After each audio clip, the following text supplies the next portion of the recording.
Hey everybody, this video is a little bit more higher grade for those people who already understand the principles, how the mind works to create your felt experience.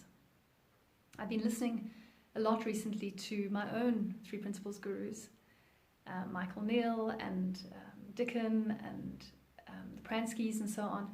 And there's a certain place to which I take my clients when we work just with self-esteem and self-worth and self-love. And when we get to the end of that journey, there's a certain understanding of the principles and how the mind works and how things work to create your feeling. But there's a deeper truth to the principles that we don't always get to in that short time that we have together. So I wanted to talk a little bit about that.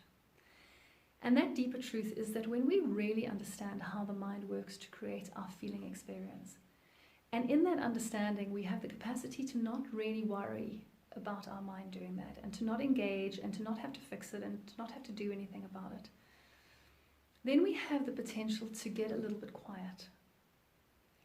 And well, I was listening to Michael Neal the other day, and he said something like, it's not in the chatter of the problem that we can find the solution. And Einstein says it's not in the we can't solve a problem with the same thinking that got us there. And so we're often tempted when we have bad feeling or when we have a mental or emotional problem to get engaged in that, to try and figure out, where did this problem come from? Why is my thinking doing this? What do I have to do to make this thinking go away, to make this feeling go away? What do I have to do? How do I have to think? Let me think about this problem as though it's an actual problem.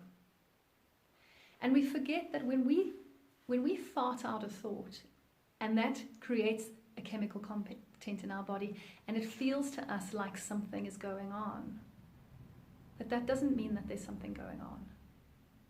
That doesn't mean that there's actually a problem going on here.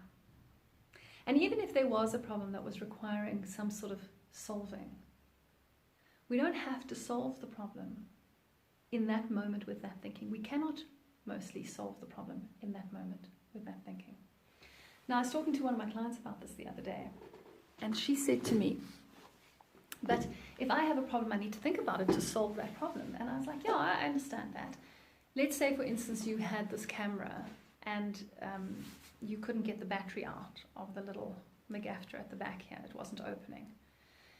Then you would apply your mind to solving that problem in the physical world in relation to getting the battery out. And because there's no cloudiness, there's no lack of clarity in your thinking in relation to this kind of mechanical problem.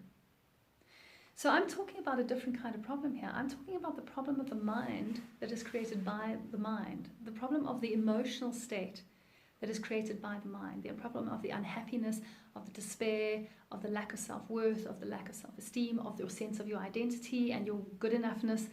This is all created in the mind itself. So there's not a problem in its own right. There's no mechanical issue that needs to be fixed. It's a thought-created issue. And we don't have to create more thought to fix thought. We don't have to do anything, because thought will come and thought will go. And once it passes, more than likely that problem will pass.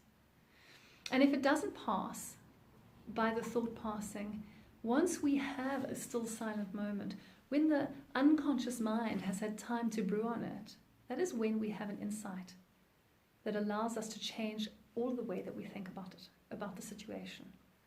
So an insight about time itself, or an insight about how our thinking creates that kind of muddle in our minds, whatever that insight might be. But most of the time, that insight comes when you're in the shower or in the car driving on a long journey, or sometime when your mind is blank, when you are still, when there's nothing going on.